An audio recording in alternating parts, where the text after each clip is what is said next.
Welcome to the Politics of Everything. I'm Amber Daines, your host and podcast producer. This is a half hour of power, a podcast dropping every week where I unpack the politics of everything, from money to motherhood, nutrition to narcissism, startups to secularism, the environment, quality, and much, much more. Our guests are seasoned in the field or topic of their choice, even if you've not heard of them yet. This is a non-partisan show. So while I love exploring varied views and get a buzz from a healthy debate of ideas, this is not a purely blue, white, green program. Please subscribe, tune in and enjoy the politics of everything. I first heard of today's guest speak at a conference around 2017, and despite her relative youth, I could see her poise, passion and power all in play. She's a real change maker and so much more. Holly Ransom is a globally renowned content curator, powerful speaker and master questioner with the belief that if you walk past it, you tell the world it's okay. She's been named one of Australia's 100 most influential women by the AFR. She's delivered a peace charter to the Dalai Lama, was Sir Richard Branson's nominee for Wired magazine's smart list of future game changers to watch, and was awarded the US Embassy's Eleanor Roosevelt Award for Leadership Excellence in 2019. Having interviewed the likes of Barack Obama, Richard Branson, Billie Jean-King, Condoleezza Rice, and the world's first humanoid robot, Sophia, Holly fights complexity with curiosity, apathy, and the empowerment and fear with fact. She is a Fulbright scholar and Harvard Kennedy School Class of 21 Fellow. She's also a recipient of the prestigious Anne Wexler Public Policy Scholarship. Holly has compressed a power-packed career into just a decade, spanning corporate, not-for-profit, public sectors, and she's the founder and CEO of consulting firm Emergent. She's also led real-world results with clients such as P&G, Microsoft, Virgin, Cisco, and KPMG. As a proud champion for diversity and inclusion, Holly is chair of Pride Cup Australia, a not-for-profit organisation and movement devoted to challenging LGBTI plus discrimination with sporting clubs and making them welcoming and supportive environments for participants and fans. A two-time Iron Woman, Holly loves to cook, dance and sing, and she says despite her complete lack of talent at all three, she loves it. In her recently launched book, The Leading Edge, Holly brings real-world leadership lessons that so many diverse thinkers and pioneers that she's met are at the fore of, and she's had the opportunity to work with. So I'm really excited to have her on. And she also has a fantastic podcast called Coffee Pods, and it was named one of the top 10 business podcasts to listen to by the Sydney Morning Herald in 2018. So without further ado, welcome to the Politics of Everything, Holly.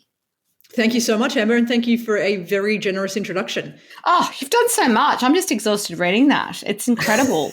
I wonder what the next decade's going to hold. I know, but, I've got a few more years on you, so I always think it's amazing when people of relative youth, as I put it, can pack so much in. And I'm curious to know, young Holly, what did you want to be when you grow up, and did you actually achieve any of that?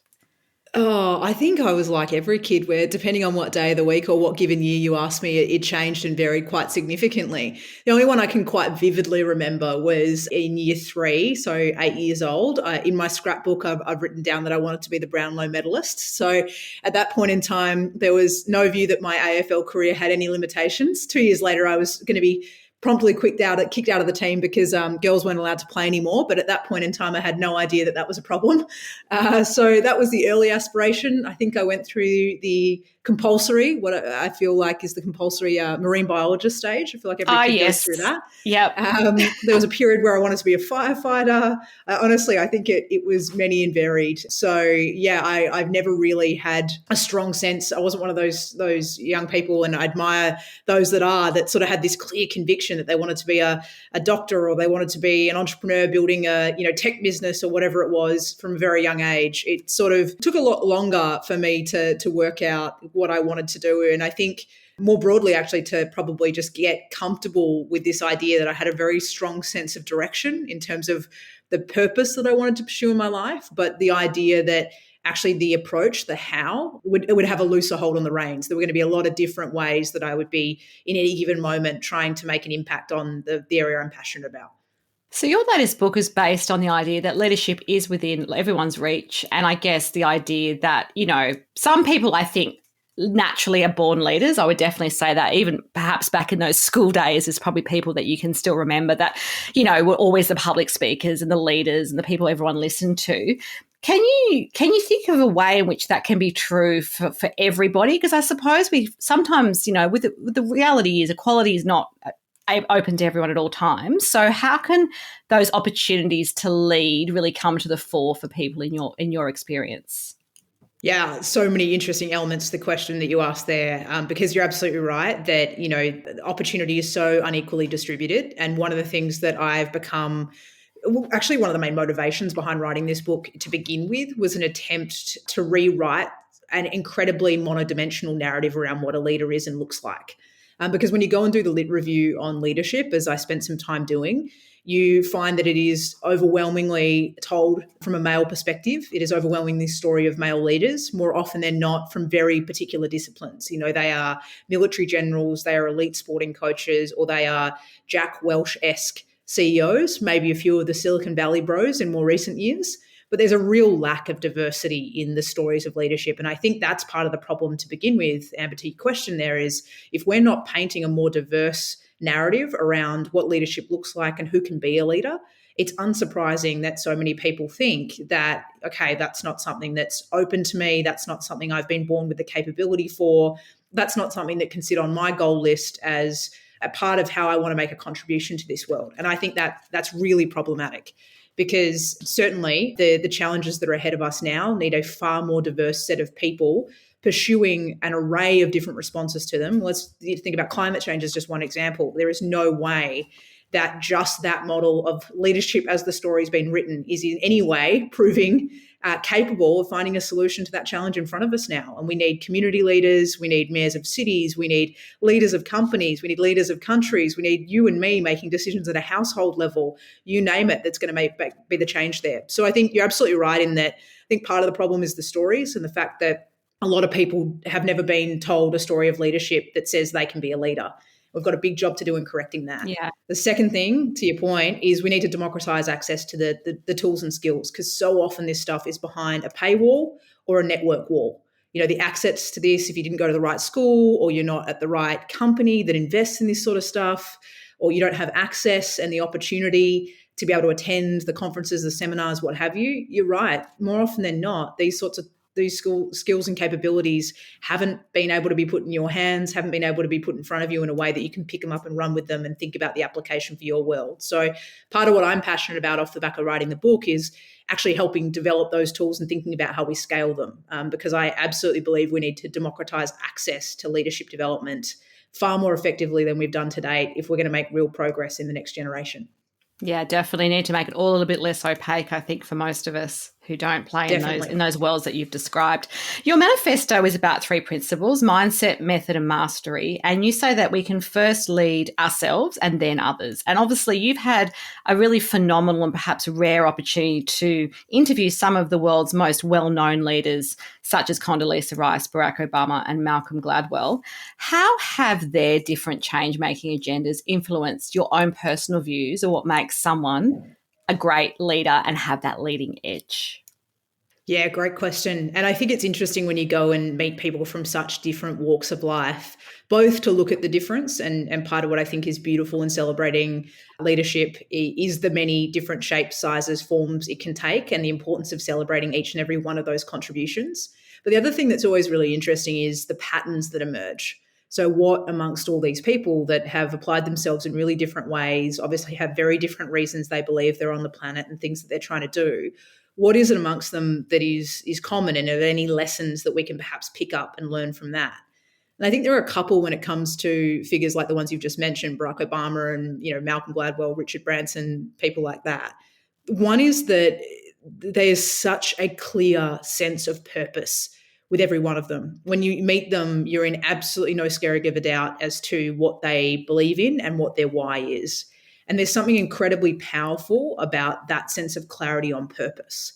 So it really strikes you that they've obviously done the work to get clear on what they believe in and what they believe is the contribution they're here to make. But I think the second thing that comes off the back of that probably is, with that clarity comes a real sense of groundedness. whenever you're stepping into leadership in any way, shape or form, whether it's thought leadership, whether it's active leadership of an organization or a community group, you name it, we're sort of naturally stepping into the arena where there's counter opinion and alternative views and different ways of doing things and, people who don't like change, who are going to put the noses out of joint of. And so there's something really important, I think, around the grounded strength that comes with that clarity of conviction that those leaders have about what they're trying to do. And I think the third thing is what's common amongst all of them is they are 100% doing things differently. I mean, the definition of insanity is sort of thinking that we can keep doing the same thing, get a different result. But these people that are prepared to stick their neck out, go a different way, march to the beat of a different drum, try and rally or build a new movement, business, you name it. There's something definitely about this idea that they've been prepared to be courageous and to keep choosing that next brave thing despite opposition, despite setback, you name it. So I think that's probably the commonality of what I've observed amongst that incredible group of leaders I've been lucky enough to interview. Yeah, fantastic. So how do you think positive and lasting change can be achieved quicker? Because I think we need it to happen quicker. We can't wait, another 120 years until women's pay is equal. Yeah, and I guess there's right. enough women in parliament that, all those things. How can it be done quicker? But also, does it always come with sacrifices for those who are making that change and bulldozing through, if you like, or are impacted by it? I mean, how do you navigate those two things so the duality results in something great? Yeah, two really powerful arms to that question. I'll take the first one first, which is that idea of how do we do it faster. I think one of the premises I've tried to provoke a little bit in the book is this idea that part of it comes with each and every one of us stepping into the arena in our own way and taking responsibility for the collective outcome.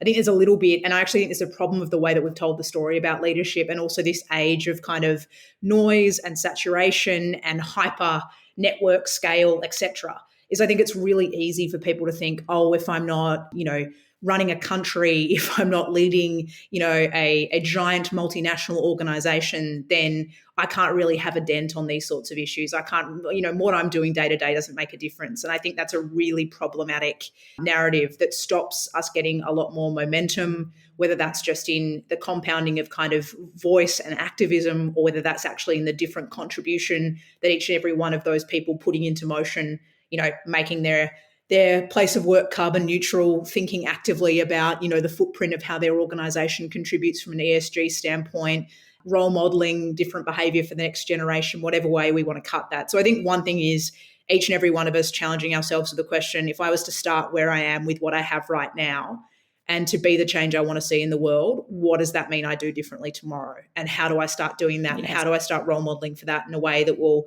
ripple out through my network, friends, family, etc., and build greater momentum, because we've all got a responsibility to be the change that we want to see. I think the second thing that comes with that is just that preparedness, and it kind of goes hand in hand with that idea of starting from where you are, but that idea of being prepared to experiment and try a little bit more. One of the ideas I talk about in the book is this notion of starting before we're ready. And I think one of the big challenges that we often find when it talks about doing anything new is that risk aversion that we can approach doing things differently with, and the idea that we're kind of waiting for everything to be ready and perfect. And I think, to your point, Amber, that we don't have the luxury of that. We can't afford to wait. I mean, look at the IPCC report that came out this week. Exactly. I know. Dire picture being painted, right? And if not now, when? I mean, that's the thing with 100%. that for climate change amongst a whole bunch of other things. And I think I guess the challenge is, and I'll probably just, heading towards 50 in a few years. I've seen lots of things come and go, I suppose, over my time. And the reality is, we have less women, for example, in Parliament, which is something I'm very passionate about, than we did during the peak of, say, the John Howard era, which would have been ultra-conservative in some ways. So those sorts of things make me think, gosh, how do you make it stick? How do you get the stickiness so that people go, this is the new normal and we are going to never go back as well? I think that's one of the challenges I face in the thinking around this. Definitely. And to your second point of your earlier question is the idea of sacrifice. One of the things that really challenged me in the book was a couple of leaders I met who were telling stories of really significant transformation. And one of them that might be relevant to what we were just talking about there in terms of women in leadership was speaking with Kath Tanner, who has just recently left Energy Australia, but has been the longtime CEO there.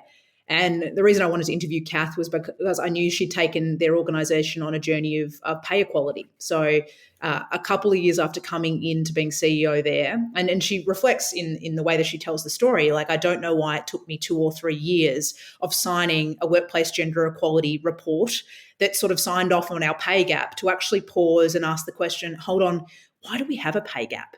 And what would it cost us to fix it? And she said, I don't know for the life of me why it took me a few years. But when I asked the question, it was interesting that nobody knew the answer. And I said, well, can we find that out? When they came back, there was a figure of about $1.2 million that was needed to close this gap. And there was about 80 people, including a score of men, that needed to have their pay adjusted in order to achieve pay equality in the organisation. Now, that's making a bit of a quick synopsis of a power of work that went into grading jobs right and really getting an accurate data picture on that within their organisation. And as she said, don't get me wrong, there's money involved in fixing these problems, but every single person involved in this process was so surprised that it wasn't more. And so sometimes I think part of it is we're not, necessarily sure the problem that we're solving or how big the problem is. And the second thing is, and this is one of the things she sort of has, reflected on since the Energy Australia journey, she put it in the board pack, called the chair of the board to give him a heads up that this was coming before the board. And she said when, the media would call me and ask all these questions about this, they'd say, tell me about the blood that was spilt on the boardroom floor and what did you have to give up to get this over the line? So when I called my chairman, he said, oh, about time, we should have done this years ago. Great. And she said, nobody wanted to report that story. And she said part of why I wonder if we don't start on some of these change initiatives is because that's how hard we've built the narrative up to be. And it's unsurprising if we've made it look that difficult to get out of the starting blocks, that it takes a very resilient few, or it's only a very resilient few that actually end up having a go. Yeah, absolutely. Yeah, that's very true. And that's a great example. How do you think we can become more confident in the changes we decide to make or that happen to us? I think sometimes when you're the agent of change and you want something, yes, there's sacrifices, but you're sort of in control. But sometimes things just happen to us, like a global pandemic, or, you get made redundant from a job that you love, or you find that the way you thought your life would turn out hasn't, and there's some personal setbacks. Is there any sort of way in which you think we can sort of armor ourselves better to be more confident and keep going? Yeah, it's a really great question, a really timely stage to be asking that question out too, because I think so many of us are grappling with that idea of change that's forced upon us. I think there are two things that came out as really clear themes around that, actually maybe three within the book. One was the idea of focusing on your locus of control. So it's really easy to lose over energy and thinking to what's beyond your reach and beyond your capability, in that we can spend forever absorbing information. We're all epidemiologists now, aren't we, in terms of the up and down of the pandemic and the like. Absolutely. And actually bringing that sphere in and going, okay, I can't control what day we're going to come out of lockdown. I can't control how quickly this country gets vaccinated. But what I can try and control is, and whether that's thinking about the way you're taking care of your mental health, whether that's thinking about the way that you're structuring your work, whether that's thinking about, the skill that you might be by using this forced downtime to build, or the way that you might be intentionally reaching out and building deeper relationships with people that you maybe haven't had the time and space to do that with. I think in some way bringing your focus in to what's within your control, because it just feels so helpless whenever we're trying to move the dial. All our wishing and willing isn't going to make the rest of the world or the macro circumstances around us shift anytime soon. So I think that's one big thing. And what can you intentionally put your focus into that gives you a sense of control at a time where it's easy to feel out of control? So I think that's one part of it. The second part is there's a lot of science, and it's something I've become personally a big proponent of too, which is this idea of managing energy and not time. And this powerful piece around the importance, and I think probably we've never been more mindful of our own energy than when we've been forced into, first out of our routine and into an entirely new routine or some semblance of having to find one in the last 12, 18 months. But that notion of how do you, from an actually restorative wellbeing standpoint, be doing things that put you in the best energy state to be able to cope, to be able to respond, to be able to continue to make decisions from a place of strength versus a place of kind of sacrifice or limitation, which is very easy to do when we feel a little bit out of control. So do you have an example of that? Is that things like sleep and routine, or is it sort of something a little bit more nuanced than that? Yeah, so I think one of the things I recommend to people is doing like an energy audit. And so paying attention to what it is in your first two things, stages of the day where you're naturally more energized, and then thinking about how you match those moments of high energy to activity. So how do you make sure that in those higher energy states you're putting them to work on creative projects, or engaging with stakeholders that are really important relationships for you to be building, or doing your business development work, versus sitting there on email or reconciling your expenses or something like that. That certainly doesn't deserve the best of your energy. The second thing is thinking about what energizes you and what drains you, and being really intentional in the way that you structure a day and week, of making sure that stuff goes in first and foremost. So you're right. It could be, for some people, it's mindfulness, it's yoga, or it's meditation. For others, it's getting out for a walk or going for a run. For some people, it's journaling, or it's dancing around and singing and listening to music. Whatever that might be for you, making that a non-negotiable that's in the day versus something that's slotting in at the end if you've still got time. And the encouraging thing for those listening who are like, yeah, great, that sounds like a perfect utopia, I really don't have the bandwidth.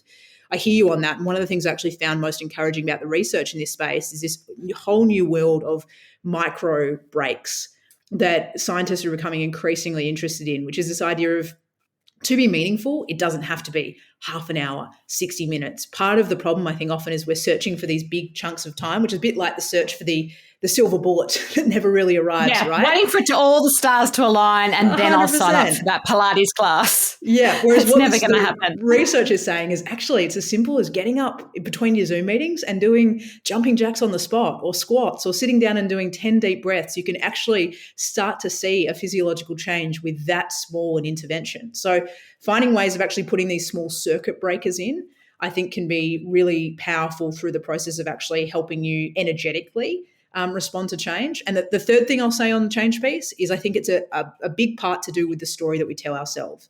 One of the big things of positive psychology is this notion of explanatory styles. So the way that we explain the goings on around us to ourselves in order to make meaning. Because as humans, we have to make meaning of everything that's going on around us.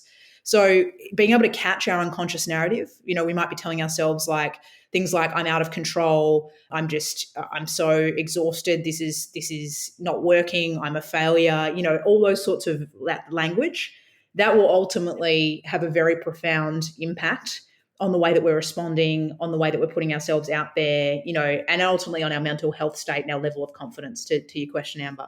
And so I think the idea of thinking about how do we interrupt ourselves and go, the story I am telling myself is, and the story I'm going to tell myself is. And that idea of growth mindset language. Okay, I didn't get that job, but I've learnt lessons, I can go again, and opportunities around the corner. That might not have worked, but I'm absolutely capable and determined to go again. And just thinking about how we can move from a narrative that doesn't serve us being able to respond to change to one that helps us be more resilient and more able to go again. I think that's another tool that you see a lot of leaders deploying, and a lot of work in psychology suggesting that it can be really valuable to leaders who are feeling stretched and strained and challenged by the crisis at the moment.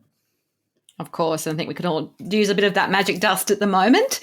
Look, you've been working with and learning from, as we've mentioned, heads of countries, companies and charities that sort of work in big spaces in many ways. You help them disrupt what they do, and obviously you've got a really big emphasis on changing the world for the better in your own personal ethos.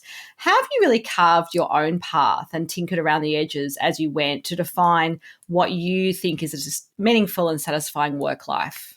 Ooh, good question. I think it's a really interesting process to continually calibrate with yourself. And I think that is one of the things that I've learned, this idea.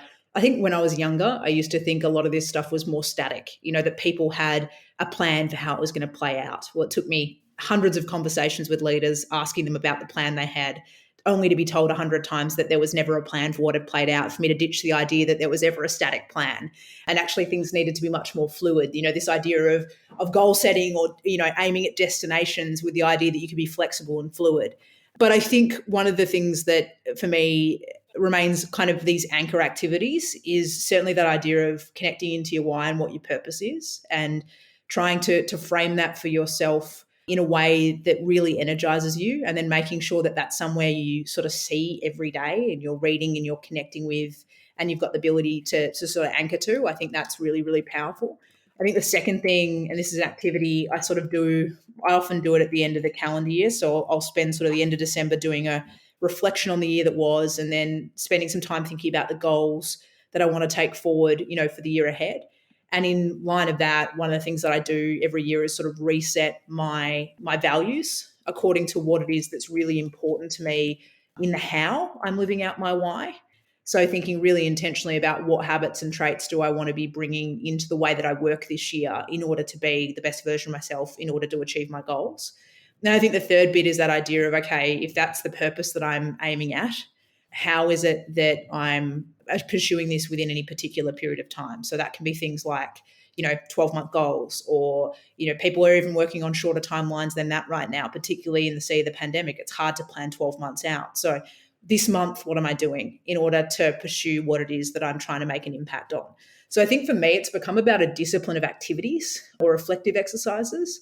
And then probably the other thing is just the importance of the people that you surround yourself with who can serve as sounding boards for those sorts of thought processes, whether they're people that you admire and, want to emulate different aspects of their career, or you really respect how they've navigated their own leadership journey. And so you sort of want to, I guess, learn from them and have the opportunity to think through how lessons they've learned might apply to your world, or whether it's people that are actually actively more even, giving you feedback on your goals, helping you think about the plan for how you might achieve them. I think the other part of it is that importance of the tribe that you build around yourself, and actively inviting them into the process of challenging you constructively on the way that you're aiming, thinking about how they can help support you, or think about next steps or new directions, all that sort of thing. So they're part of some of the activities that I think have become a real discipline in my life in pursuit of sort of having an impact. Absolutely. So what has been the hardest change that you've ever made? And I guess, what did that teach you? Good question. I think more often than not, and I don't know if this resonates with you, Amber, but I actually think it's more often the really personal things that are the most challenging. I think about times where I have left relationships that were not good for me, and I was terrified that there may not be another one around the corner. But it was this belief of this is not okay. I've lost myself in this, and I need to step out of this and find myself again. So that's probably one of the hardest changes I've ever made. I'm so grateful I made it. I wouldn't have the life that I have now if I hadn't made that choice, years ago now. But I think they're sometimes the hardest ones that we make, is that preparedness actually to set boundaries. And there's this great line that Glennon Doyle talks about. Some of you might have read her book Untamed, where she says, it's not the hatred of, or the vicious lines of the online haters that scares us most. It's actually the quiet concern of those that love us that most shakes us from our knowing. And I think there's something really interesting in that. Just that feedback, that fear of losing face, when identity is involved, when sense of self, and when I think our hearts are involved, I think they're often the most challenging change processes. And so, picking yourself up and starting again sometimes from those circumstances, I think is often the hardest, and it's probably been the example for me. Yeah, it always reminds me of it's a saying which when I was doing elite sport many years ago, we used to say, no pressure, no diamonds. So you've got to go through the hard stuff to get the magic and get the beautiful diamond at the end. But often when you're going through it, it doesn't feel like that at all. So I think absolutely. we all relate to that. So who have been your greatest mentors? I suppose you've had quite a few in your career, and I guess the one or two that stand out, how have they made an impact in your life and your career? Yeah, great question. And it's interesting for many listening, they might have an interesting association with that word, because I think I was engaging with mentors long before I knew what that word is. And then one of the things I found really interesting about starting to use that word is sort of the baggage that comes with it. When I mentioned, one of the things that used to astound me when I was speaking many years ago is I used to talk about mentors quite a bit, and I'd say to people, hands up if you've got a mentor. And I was always surprised by less than 10% of the room sort of putting their hands up. And I thought, wow, this has just been such a huge part of my personal and professional development. I'm so surprised so few people are leaning on this. But then you realize that this word often, connotates with a level of formality, like, oh, I'm not in a formal mentoring program with a mentor, or, Oh, all that baggage. absolutely. And I think of Yeah. mentors as bigger than that. Yeah, yeah, absolutely. No, And I even relate people to who, that. had that one bad experience that time, their company automatically set them up with someone who was meant to be their mentor. And, that wasn't a very good fit. So they never tried again. And the thing I always say to people is I encourage people to start that process again if it's something they have disconnected with. I think all of us can benefit from mentoring. I think all of us should be actively mentoring and being a mentee for that matter. So that duality of who are you mentoring for and who are you being mentored by? And I think when I think about some of my most powerful ones, I should just finish that thought, that I encourage those listening to think about going and seeking learning conversations. Take away the barrier of the formality or this idea that it has to have a structure built into it, or you have to know going into it how you're going to set up this rhythm with this person. Actually go and seek a conversation, a one-off with someone you believe you could learn from. Be clear about your reason why you want their time and why they're the person to help you nut your way through the problem that's in front of you. And then in that conversation, I think if it's one where there's clearly a dynamic where you've scratched the surface of what you could learn from them, you really feel like there's so much more to explore and there's the right dynamic between you and that person, that's the opportunity to say, hey, would it be possible? I've really benefited from the conversation today. When I've applied some of the things we've talked about today, if I came back with some more questions. And I think that sort of takes the barrier to entry into mentoring right the way down. So it's something all of us can access. When it comes to my most influential, I mean, there's so many people I can put in this category. I think the one before I knew what the word was definitely Grandma. She's been my sort of most extraordinary leadership role model in the way that she just does not walk past things that are unacceptable. And also this incredible ability that she has. Doesn't matter who you are, whether you're the mayor, whether you're the person working on the checkout, whether you're the librarian, who you name it.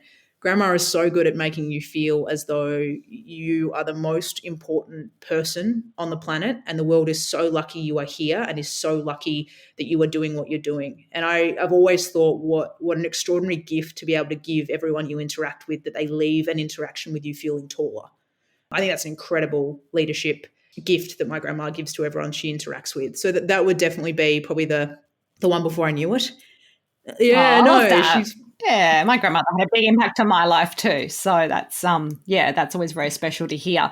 Bit of fun now. A favourite book, song or film, and what is it and why? Okay, let me think about that. So many ways I could go with books. Can be serious, can be quirky. I'm a constant jukebox. I sing all around the house all the time with absolutely no talent. So there's not actually a song that I go back to all the time. I think it's more that whatever, I am often quite good at taking a word from whatever I'm hearing and then just starting to riff on whatever song I can remember it's in the lyric of.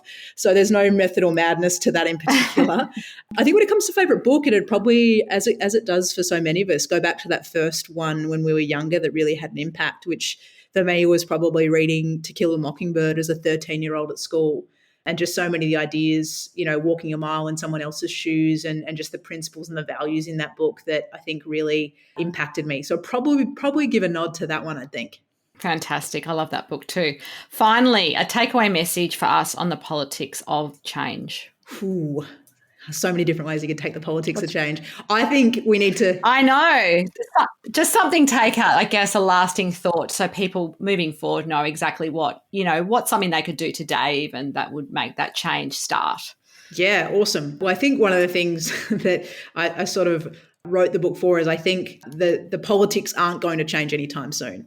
And so versus waiting for leadership to come out of Canberra or to come out of wherever your public leaders might be residing, I think it's really important that we each challenge ourselves with what we talked about earlier, that notion of if you could start from where you are today and take one small step towards being the change that you want to see in the world, what would that be? And to ground that even further, one of the activities I talk about in the book that I encourage everyone to have a go at is if you've got a business card in front of you, or you can mock up this on your LinkedIn for those who business cards are a little bit old school for, take whatever your job title is written as and just put a line through it and write chief role model instead. And if you were being the chief role model of the change you want to see in the world, what are you going to change about the way that you show up later today, tomorrow, you name it? Think about who you're being a role model for. Could be family, could be your colleagues, could be your community, you name it. You define that world. But if you're going to be chief role model of the change you want to see in the world, what does that mean you're doing differently? And take that one step towards bringing that to life. That's really powerful. It has been an absolute pleasure to chat to you today, Holly. I have learnt so much and I've really enjoyed our conversation. If you do want to connect further with Holly, there will be some details on the show notes as always. Take care until next time. Thanks so much for listening today. If you've enjoyed the politics of everything, I thrive on your feedback. So please add a short review and share the podcast with your network through Apple, Spotify, and all the usual suspects. I'm always on the hunt for new and diverse guests, so if you or someone you know has a fresh idea you're busting to get out there, please email me at amber@amberdanes.com and my crew will get back to you very soon.